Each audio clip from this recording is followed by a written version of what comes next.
So first thing we're gonna do is prep some squash. Squash is super high in fiber and it's gonna just melt into our mac and cheese, so we're adding it. So because we're making our mac and cheese on the grill, I'm going to cut this into strips using my mandolin. Ah, this looks good. Sturdy enough that it won't fall apart on the grill, but thin enough that it'll just, again, melt into that mac and cheese. So terrified.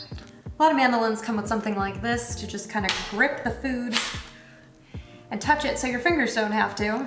Should have brought this out earlier. All right, now that we have our squash prepped, it's time to grate some cheese. Parmesan, to be exact. I was told by a friend that I should just put the microplane directly on the cutting board and grate like this.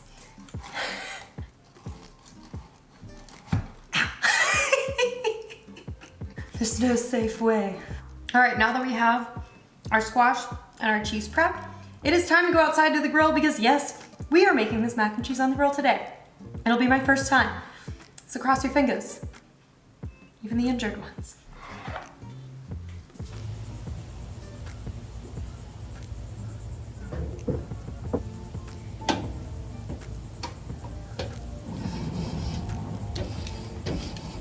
I have to prove that every girl could be a grilling girl.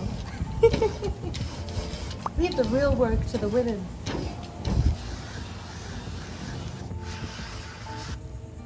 You can toss these in oil too, but the spray's easier.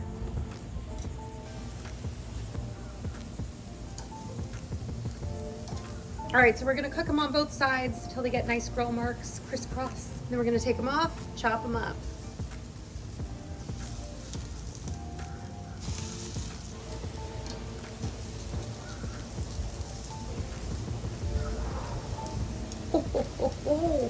I think that this is not grilling season in Florida.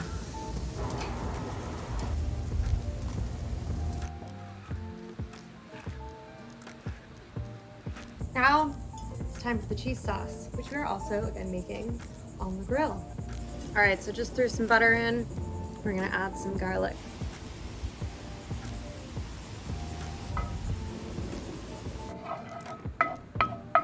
So now that the pan is hot enough, the garlic has started to cook, we're gonna add some milk.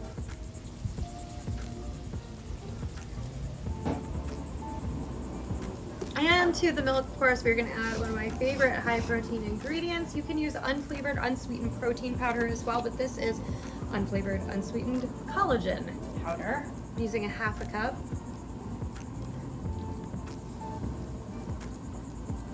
Okay, so now that our milk is heated, we are going to add some American cheese. Don't at me. I watched this episode of Best Thing I Ever Ate with John Besh forever ago.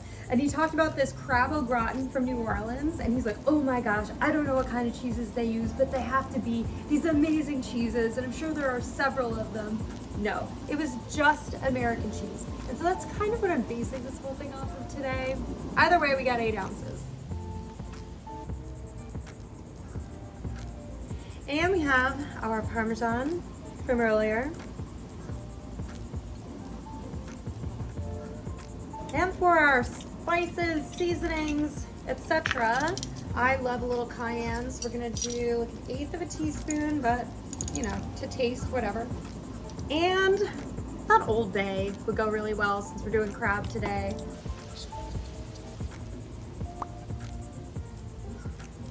Woo!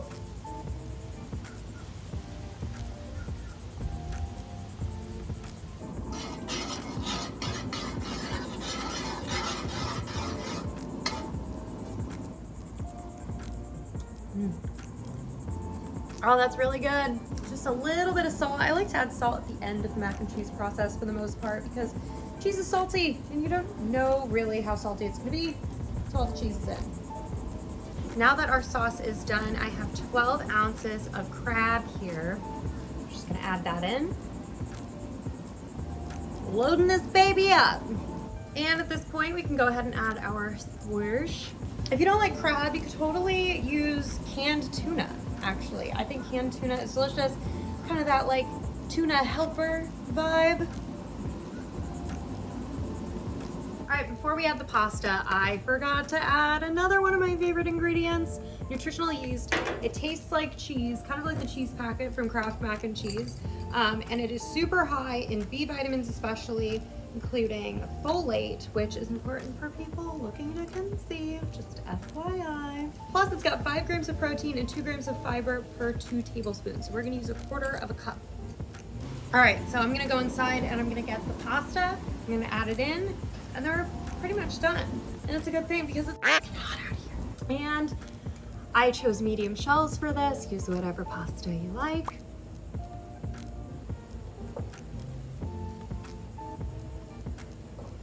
I reserved some pasta water like I would, so we're gonna thin out the sauce just a little bit with some of it.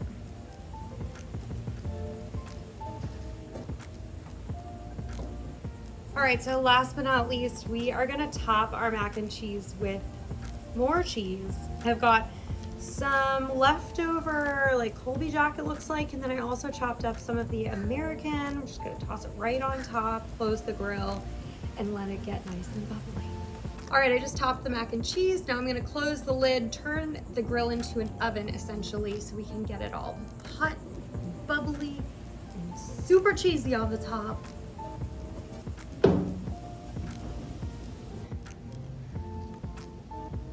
All right, it is looking so good. It's bubbly and cheesy and delicious looking. I mean, it looks so good. Let's go eat it.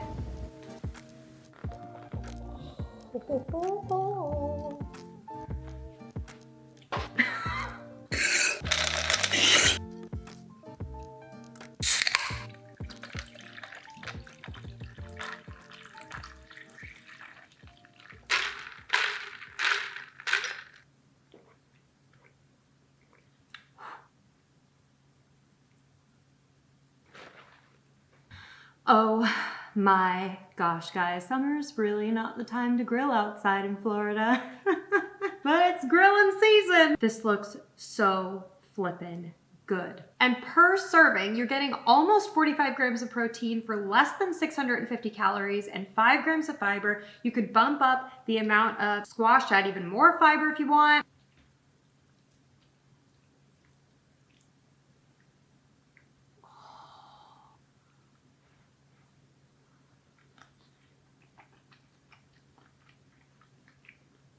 Oh.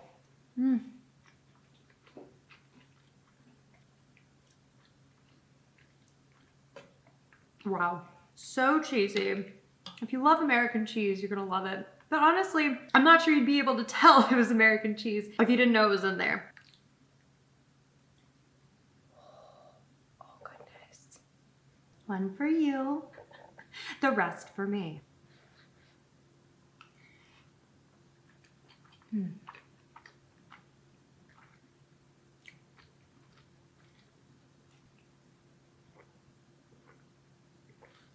I feel like a lot of people are funny about cheese and seafood together. Personally, I don't have a problem with certain seafood and cheese. Like, I love a tuna melt. And in fact, I think tuna would be an excellent replacement for crab. It's also a great budget replacement for crab. But per John Besh also, with his Best Thing I Ever Ate, the crab au gratin, like, it's obviously a thing. It's not necessarily something I would have thought to do until I saw that. But once I did, I'm like, oh my gosh, and it's delicious.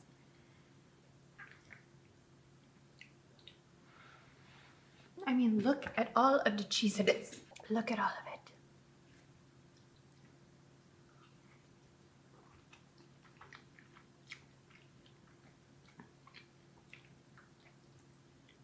And this baby is loaded too. There's so much squash in here. There's so much crab.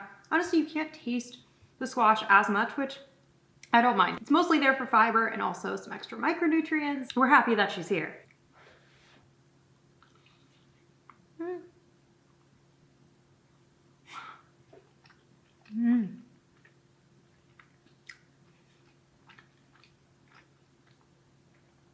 It just tastes so luxurious and decadent, you know? And that Old Bay, the flavors of the Old Bay, I feel like really tie in the crab with the rest of the dish.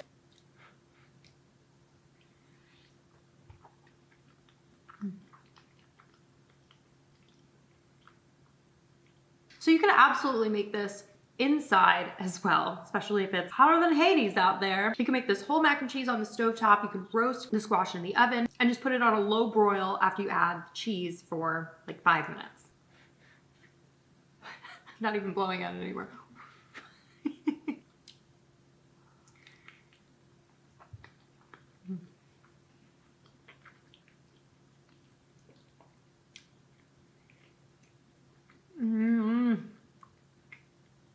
Oh my goodness. I feel like I need a B cam to show you all the cheesiness.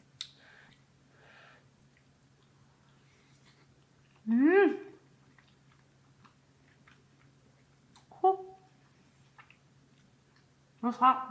So I have calculated the nutrition for 7 servings here, which I feel like is substantial. Mind you, you're still getting 43 grams of protein per serving with 7 servings. So if you happen to have a larger appetite, you want to have more than 645 calories, you could have 60 grams of protein.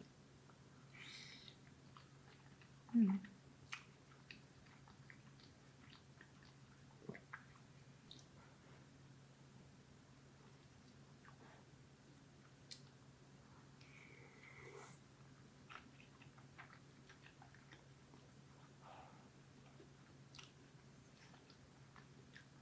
know, American cheese just has this viscosity. It's like thick, stick to your ribs, melts so well. You know, it might not be like the cleanest food of all time, depending on where you get it, but like, who cares? Let us live. America. Hey, okay.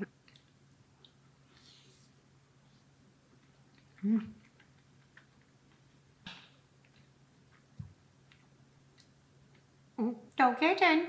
Oh, don't fall out of your house. Like half his body out of that thing. Is 3 stories up.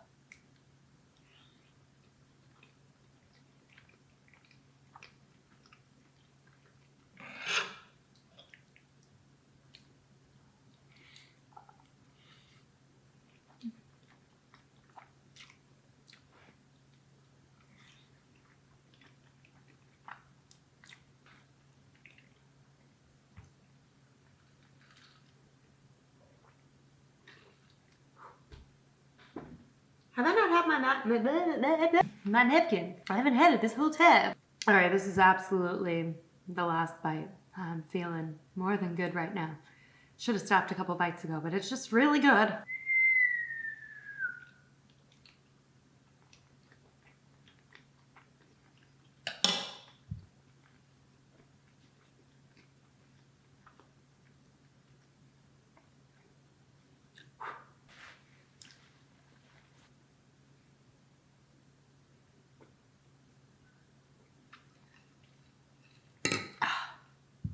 Oh my gosh, guys.